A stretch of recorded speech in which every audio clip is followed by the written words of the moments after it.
लगातार हाशिए पर पहुंच रही कांग्रेस ने बंगाल में अपना वजूद बचाने के लिए वाम फ्रंट का दामन थामने से गुरेज नहीं किया है। वहीं धर्मनिरपेक्षता का पाठ पढ़ाने वाला वाम फ्रंट भी फुरफुरा शरीफ में मौलाना के दरबार तक जा पहुंची।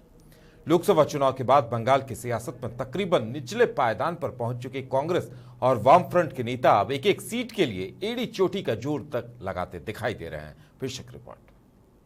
बंगाल के चुनाव में हालांकि तृणमूल कांग्रेस और भाजपा के बीच ही टक्कर नजर आ रही है, लेकिन वाम कांग्रेस गठबंधन का दावा है कि वह भी इस मुकाबले में शामिल है।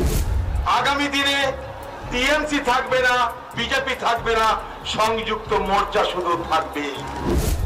বামপন্থীরা জাতীয় কংগ্রেস, ইন্ডিয়ান সেকুলার ফ্রন্ট এবং অন্যান্য শক্তি মিলিতভাবে যে পরিবেশ পরিস্থিতি রাজ্যের এই নির্বাচনকে ঘিরে তৈরি করবে, তাতে একদিকে থাকবে বিজেপি, তৃণমূল আর অন্যদিকে আমরা সবাই।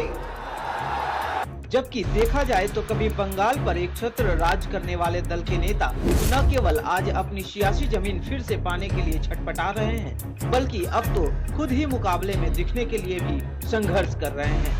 ये कांग्रेस के पश्चिम बंगाल प्रदेश अध्यक्ष अधीर रंजन चौधरी हैं, जिनके ऊपर अब तक बंगाल में कांग्रेस का सियासी जमीन बचाने की जिम्मेदारी थी। वे अब तक संघर्ष कर रहे हैं।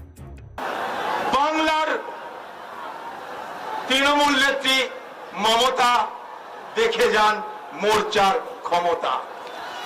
देश की आजादी के बाद पश्चिम बंगाल में सबसे पहली बार सरकार बनाने वाली पार्टी कांग्रेस ही थी, लेकिन समय का पहिया बदलता गया और कांग्रेस पार्टी बंगाल की धरती से अपना जनाधार खोती रही। कोलकाता के ब्रिगेड परेड ग्राउंड में आयोजित वाम कांग्रेस गठबंधन के मंच से अधीर रंजन चौधरी बीजेपी और टीएमसी पर जमकर बरसे।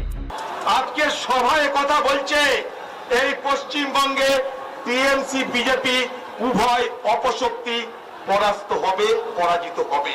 आजादी के बाद से लेकर 1977 के बीच के कुछ वर्षों को छोड़कर कांग्रेस ने बंगाल पर 2 दशकों से अधिक समय तक शासन किया था, लेकिन आज हालात यह है कि कांग्रेस को चुनाव लड़ने के लिए कभी धुर विरोधी रहे वाम दलों और एक मौलाना के दल आईएसएफ से हाथ मिलाना पड़ रहा है।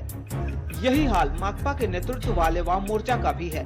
34 वर्षों तक सत्ता में रहने वाले और खुद को जाति, धर्म और मजहब से दूर रखकर धर्मनिरपेक्षता का दंभ भरने वाले कॉमरेडों को आज अपना वजूद बचाने के लिए अब्बास सिद्दीकी से हाथ मिलाकर चुनावी रण में उतरने से गुरेज नहीं है। ऐसे हालात क्यों बने, अब इस पर विचार करने का समय भी नहीं बचा है। और यह भी सच है कि 2021 के चुनाव के नतीजे इन पार्टियों का भविष्य तय करने वाले हैं। बंगाल की धरती में अपने खोए हुए जनाधार को वापस पाने में लेफ्ट और कांग्रेस आईएसएफ के साथ हाथ मिलाने में भी गुरेज नहीं कर रहे हैं। कांग्रेस अपनी सियासी जमीन तलाश रही है, तो वहीं लेफ्ट के लिए करो या मरो की चुनौती है। यहाँ आपको बता दें कि 1952 में बंगाल में पहला विधानसभा चुनाव हुआ था, तो कांग्रेस का परचम लहराया।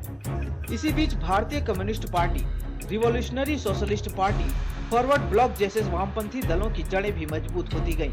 कांग्रेस के कद्दावर नेता व सूबे के दूसरे मुख्यमंत्री विधान चंद्र राय के समय ही कांग्रेस बंगाल में पहली बार 2 भागों में बटी। कांग्रेस से टूटकर नई पार्टी बंगाल कांग्रेस बनी, जिसके अगुवा अजय मुखर्जी थे। उस समय कांग्रेस के सामने दूसरा कोई ताकतवर दल नहीं था, जिसकी वजह से वह लगातार जीतती रही। अब यह देखना दिलचस्प होगा कि धर्मनिरपेक्ष बताने वाली कांग्रेस और वाम फ्रंट इस विधानसभा चुनाव में खुद को मुकाबले में दिखा पाती भी है या नहीं।